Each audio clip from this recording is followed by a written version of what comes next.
माहीगीर और जादुई मछली। एक दफ़ा का जिक्र है कि एक मेहरबान माहीगीर नोमी अपनी बीवी के साथ समंदर के किनारे एक छोटे से झोंपड़े में रहता था। वो गरीब थे लेकिन अपनी सादा जिंदगी से खुश थे। हर रोज नोमी समंदर में मछलियां पकड़ने जाता ताकि खाने और बेचने के लिए कुछ हासिल कर सके। एक दिन सुबह के वक्त नोमी ने जाल पानी में फेंका और एक जादुई मछली पकड़ ली। हैरत की बात यह थी कि मछली बोलने लगी। मुझे छोड़ दो, मछली ने कहा। मैं आम मछली नहीं हूँ, मैं जादुई हूँ। अगर तुम मुझे आजाद कर दोगे तो मैं तुम्हारी एक ख्वाहिश पूरी करूंगी। नोमी हैरान हुआ। कुछ देर सोचा लेकिन उसे कुछ भी नहीं चाहिए था। जाओ, छोटी मछली, नोमी ने कहा और उसे आजाद कर दिया। मुझे किसी ख्वाहिश की जरूरत नहीं, अपनी जिंदगी जियो। जब नोमी घर वापस आया तो आयशा ने देखा कि उसने कोई मछली नहीं पकड़ी। जब नोमी ने इसे वाकया सुनाया तो आयशा खुशी से चमक उठी। तुमने जादुई मछली को बगैर कुछ मांगे छोड़ दिया, आयशा हैरान हुई। जाओ और मछली से कहो कि हमें एक अच्छा सा घर दे। नोमी मछली को दोबारा परेशान नहीं करना चाहता था, लेकिन वो अपनी बीवी की बात मानने पर मजबूर हो गया। वो समंदर के किनारे वापस गया और मछली को बुलाया। ए जादुई मछली, मेरी बीवी की एक ख्वाहिश है, क्या तुम हमें एक साफ सुथरा आरामदेह घर दे सकती हो? मछली तीर कर आई और बोली, तुम्हारी ख्वाहिश पूरी हो गई, घर जाओ और देखो। जब नोमी घर वापस आया तो वो हैरान रह गया। उनका पुराना झोपड़ा एक खूबसूरत छोटे से घर में बदल चुका था। आयशा बहुत खुश हुई और नोमी ने सोचा कि अब वो हमेशा खुश रहेंगे। लेकिन कुछ दिन गुजरने के बाद आयशा को महसूस हुआ कि वो घर काफी नहीं है।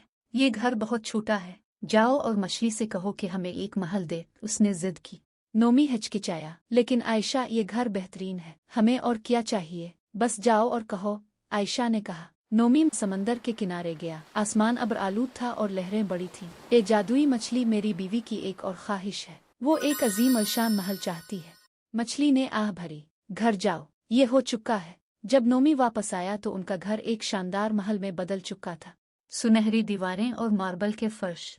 आयशा बहुत खुश हुई, लेकिन इसकी खुशी ज्यादा देर न रही। अब मैं मलिका बनना चाहती हूँ, इसने एक सुबह ऐलान किया। जाओ और मछली से कहो कि मुझे मलिका बना दे। नोमी का दिल बैठ गया। वो दोबारा नहीं जाना चाहता था, लेकिन आयशा ने इसे मजबूर कर दिया। वो समंदर के किनारे गया। आसमान और ज्यादा तारीक हो चुका था और समंदर में तूफान की तरह लहरें थीं। ए जादुई मछली, मेरी बीवी की एक और ख्वाहिश है, वो मलिका बनना चाहती है, इसने डरते डरते कहा। मछली ने उदास होकर कहा, घर जाओ। ये भी हो गया। जब नोमी वापस आया तो आयशा एक अजीम तख्त पर बैठी थी और ताज पहना हुआ था। लेकिन मलिका बनने के बावजूद आयशा मुतमईन न थी। अब मैं सूरज, चांद और सितारों पर हुकूमत करना चाहती हूँ, इसने चीख कर कहा। नोमी ने मिन्नत की, अब बस करो, हमारे पास बहुत कुछ है, तुम खुश क्यों नहीं हो सकती? लेकिन आयशा ना मानी। नोमी एक बार फिर समंदर के किनारे गया। अब समंदर तूफानी और धुआं धुआं हो चुका था। इसने आखिरी बार मछली को बुलाया।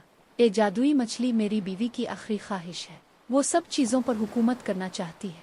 मछली ने उदासी से कहा, घर जाओ, तुम्हारी बीवी ने हद से तजावुज कर दिया है, इसे सबक सीखना होगा। जब नोमी वापस आया तो महल खत्म हो चुका था। तख्त, ताज और तमाम दौलत गायब थी। उनका पुराना झोंपड़ा वापस अपनी जगह पर था। आयशा को एहसास हुआ कि इसकी लालच ने सब कुछ बर्बाद कर दिया है। इसने नोमी से मुआफी मांगी और कहा, मुझे अफसोस है, मैंने जो कुछ हमारे पास था उसकी कदर नहीं की। इस दिन के बाद आयशा और नोमी अपने छोटे से झोंपड़े में खुशी और शुक्रगुजारी के साथ रहने लगे।